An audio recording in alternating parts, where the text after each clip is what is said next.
हम जानते हैं कि हमें सक्सेस हमारी एटीट्यूड की वजह से मिलती है और हमारा एटीट्यूड हमारी चॉइस पर डिपेंड करता है।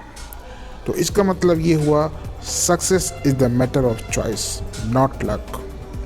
यानी सक्सेस किस्मत से नहीं बल्कि चॉइस की बात है। लाइफ में आगे बढ़ने के लिए हमें अपॉर्चुनिटी ढूंढनी होगी, ना कि हमें हाथ पे हाथ रख के बैठना है। सक्सेस एक सब्जेक्टिव वर्ड है। अपने गोल्स को एक के बाद एक अचीव करने की जर्नी का नाम ही सक्सेस है, फिर चाहे कितने भी ऑब्स्टेकल क्यों ना फेस करने पड़े। हेलो दोस्तों, मैं हूं अभ्युदय। कर्म साइंस चैनल में आपका स्वागत है।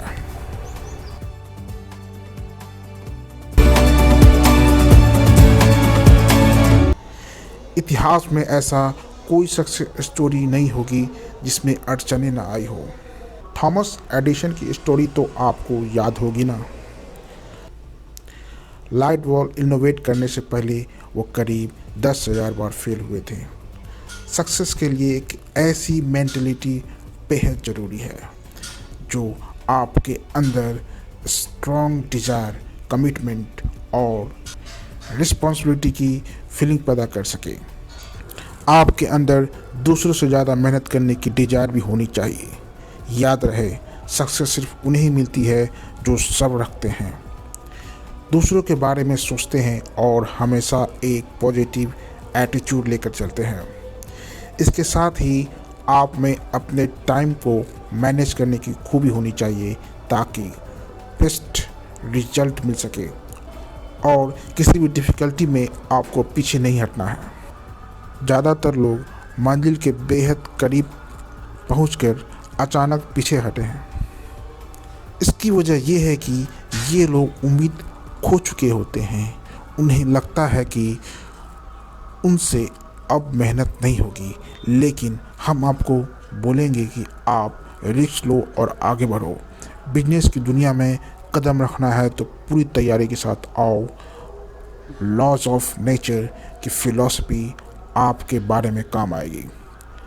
अपनी मिस्टेक्स को अपना सबसे बड़ा लेसन बना लो और जो मिला है उसका शुक्रिया अदा करो। एक बार एक यंग मैन था जिसने सुकरात से पूछा कि सक्सेस का सीक्रेट क्या है। इस पर सुकरात ने उसे नेक्स्ट डे नदी के किनारे मिलने के लिए कहा। अगले दिन दोनों नदी के किनारे बातें करते जा रहे थे कि अचानक सुकरात ने उस आदमी की गर्दन पकड़ा और नदी में डुबोने लगे। वो आदमी बचने के लिए जोर जोर से हाथ पर मारने लगा। उनकी सांस घुट रही थी और उसने खुद को छुड़ाने की पूरी कोशिश की, मगर सुकरात की पकड़ काफ़ी मजबूत थी। वो आदमी पूरी ताकत से स्ट्रगल कर रहा था।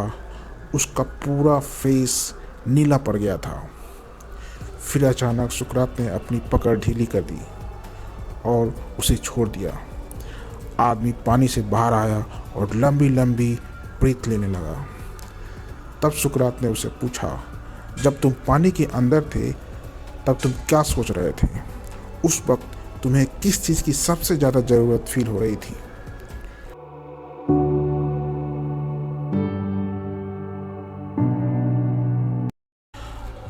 हवा, उस आदमी ने जवाब दिया। सुकरात बोले, जिस दिन तुम सक्सेस को इतनी ज़रूरी समझोगे जितनी कि इस वक्त तुम्हारे लिए हवा है, तो यकीन मानो उस दिन तुम्हें सक्सेस ज़रूर मिलेगी। यहाँ पर सुकरात को सिखाने का तरीका थोड़ा क्रूएल ज़रूर था, मगर उसका इम्पैक्ट कहीं ज़्यादा था।